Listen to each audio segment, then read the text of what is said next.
Hi, Instagram. I want to talk briefly about breathing for yoga and breathing for singing. I think there's a misunderstanding for a lot of people who I see who come to me for singing lessons and kind of in the general culture, certainly in New York City, that the way that we practice breathing when we're taking yoga is somehow helpful for our singing breathing practice or connected in some way. And actually, this is not true. And your yoga teachers are not always the people who have the freest access to sing.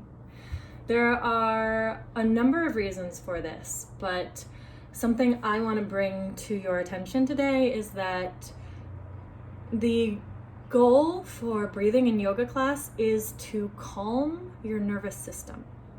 And this is achieved by doing things like lengthening the exhale, lengthening the inhale, making the inhale and the exhale the same length as each other, for example, and controlling the breathing in that way. Now with singing, the goal is not to calm the nervous system, but to teach the body to be an expressive channel to express the music. Those are two very, very different goals. Singing is an expressive art form, and that's not what yoga is, even though it's beautiful and wonderful. So in singing, we want our breathing to actually be spontaneous and flexible and responsive to the moment. It would make no sense to take a long, deep breath for a very short phrase of music, for example. And this is also why the role of our imagination, how we imagine music, actually impacts the body and actually affects what kind of breathing we would take in that moment.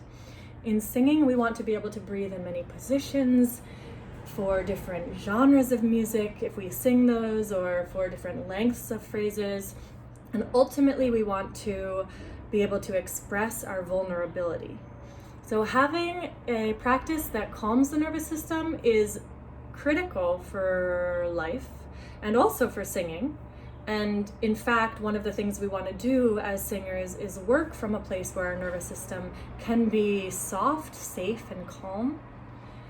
But that is the base out of which that we develop this kind of flexible, spontaneous, responsive way of breathing.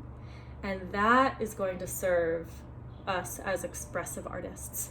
So it's great to practice yoga. It's beautiful to be a singer.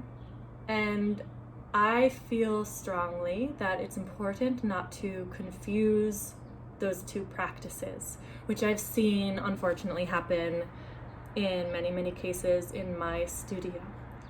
So I invite you to contemplate that and just put those thoughts in your awareness and see what that brings to you as a singer and in your exercise too. Take care.